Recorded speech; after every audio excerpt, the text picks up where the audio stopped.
આવતીકાલે પૂર્ણ થશે શનિની સાડાસાતી, 6 રાશિઓ પર વરસશે શનિદેવની કૃપા। શનિની સાડાસાતીનું રહસ્ય। જ્યોતિષ શાસ્ત્રમાં શનિદેવને ન્યાયના દેવતા તરીકે ઓળખવામાં આવે છે। તેઓ જે કર્મ કરાવે છે તેનું ફળ અચૂક આપે છે। શનિની સાડાસાતી એ સમયગાળો છે જેમાં વ્યક્તિના જીવનમાં કઠિન પરીક્ષાઓ, શિસ્ત, સંઘર્ષ અને જીવનના સાચા અર્થનો અનુભવ થાય છે। સાડાસાતીનો સમય 7.5 વર્ષનો હોય છે। આ દરમિયાન વ્યક્તિએ જીવનમાં કષ્ટો, નિરાશા, નુકસાન, આરોગ્યની સમસ્યાઓ કે માનસિક ભારણનો અનુભવ કરવો પડે છે। પરંતુ આ સમય પસાર થતાં જ વ્યક્તિના જીવનમાં પ્રગતિ, સ્થિરતા અને શુભ ફળ પ્રાપ્ત થવા લાગે છે। આવતીકાલથી કેટલીક રાશિઓ માટે શનિની સાડાસાતીનો અંત થવા જઈ રહ્યો છે, એટલે કે હવે તેમના જીવનમાંથી ભાર ઘટશે અને નવા સારા દિવસોની શરૂઆત થશે।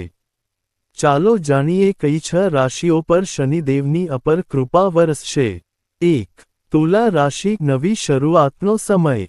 તુલા રાશિના જાતકો લાંબા સમયથી મન મોટિવેશન, સંબંધો અને નોકરીમાં અવરોધનો સામનો કરી રહ્યા હતા।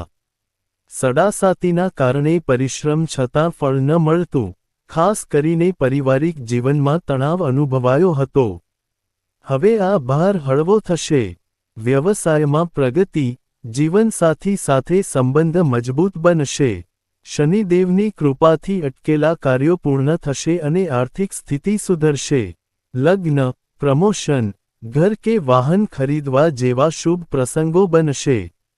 ખાસ સંકેત: આ સમયે તુલા જાતકો માટે એક નવી જીવનયાત્રાની શરૂઆત સમાન રહેશે।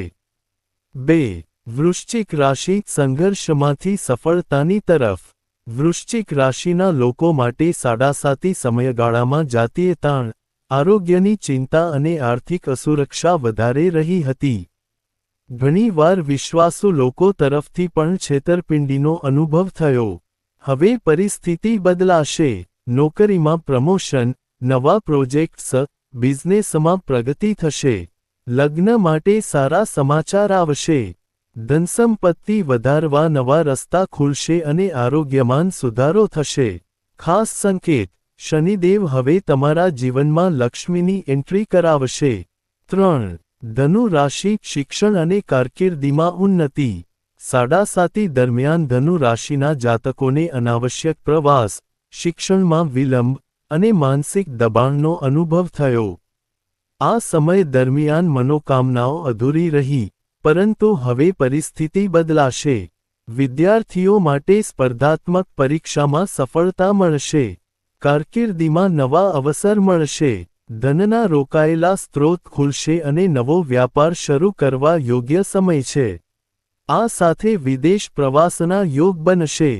ખાસ સંકેત: આ સમય ધન, જ્ઞાન અને પ્રતિષ્ઠા ત્રણેય ક્ષેત્રોમાં લાભદાયી રહેશે। 4. કુંભ રાશિ, સ્થિરતા અને સમૃદ્ધિ। કુંભ રાશિના લોકો સાડાસાતી દરમિયાન સંબંધો, નોકરી અને સંપત્તિ સંબંધિત સમસ્યાઓનો સામનો કરતા હતા। અનેક અવરોધો હોવા છતાં તેઓએ ધીરજ રાખી હતી। હવે શનિદેવની કૃપાથી ધન, માન સન્માન અને કાર્યસ્થળે પ્રગતિ મળશે। બિઝનેસમાં રોકાણ કરવું લાભદાયી સાબિત થશે। મિત્રો અને પરિવાર તરફથી સહકાર મળશે। લગ્ન જીવનમાં સુખ આવશે। ખાસ સંકેત: શનિદેવ હવે કુંભ જાતકોને જીવનમાં સ્થિરતા અને શાંતિ આપશે। 5. મીન રાશિ, અચાનક લાભ અને સફળતા। મીન રાશિના જાતકો માટે સાડાસાતી દરમિયાન ખાસ કરીને આર્થિક મુશ્કેલી અને આત્મવિશ્વાસમાં ઘટાડો અનુભવાયો। હવે શનિદેવ તેમને અચાનક ધનલાભ અને વ્યવસાયમાં નવા અવસર આપશે। લાંબા સમયથી અટકેલા કાર્યો હવે સરળતાથી પૂર્ણ થશે। નોકરીમાં ઉચ્ચ પદ પ્રાપ્ત થશે। આ સમય ખાસ કરીને કલાત્મક ક્ષેત્ર, શિક્ષણ અને લેખન સાહિત્ય ક્ષેત્રે મીન જાતકોને મોટી સિદ્ધિ અપાવશે। ખાસ સંકેત: શનિદેવ હવે તમને યશ, માન અને પ્રભુત્વ તરફ આગળ ધપાવશે। 6. કર્ક રાશિ, કુટુંબમાં આનંદ અને સંપત્તિ વૃદ્ધિ। કર્ક રાશિના લોકો માટે સાડાસાતી દરમિયાન ઘરેલું જીવનમાં તણાવ અને માનસિક અસ્વસ્થતા વધારે રહી હતી. હવે સમય બદલાશે. પરિવાર સાથે સ્નેહ વધશે. ઘર જમીન સંબંધિત ફાયદા થશે. રોકાયેલા પૈસા પાછા મળશે. લગ્નયોગ અને સંતાન સુખ મળશે. આર્થિક સ્તરે મજબૂતાઈ આવશે અને લગ્નજીવનમાં ખુશીઓ આવશે. ખાસ સંકેત: કર્ક જાતકો માટે શનિદેવની કૃપા હવે ઘર પરિવાર અને ધનસુખના રૂપે પ્રગટ થશે. શનિદેવની કૃપા નવો સૂર્યોદય. આવતીકાલથી શનિની સાડાસાતી પૂરી થતાં તુલા, વૃશ્ચિક, ધનુ, કુંભ, મીન અને કર્ક રાશિના જાતકો માટે જીવનમાં એક નવો સૂર્યોદય થશે. જ્યાં પહેલા સંઘર્ષ અને કષ્ટો હતા, ત્યાં હવે સમૃદ્ધિ અને સુખ મળશે. અટકેલા કાર્યો સરળતાથી પૂર્ણ થશે. લગ્ન, કારકિર્દી, ધન અને આરોગ્ય ચારેય ક્ષેત્રમાં શુભતા આવશે. શનિદેવનો આ આશીર્વાદ માત્ર સામગ્રિક પ્રગતિ માટે નહીં પરંતુ આત્મિક શાંતિ અને સાચી જાગૃતિ માટે પણ મહત્વપૂર્ણ છે.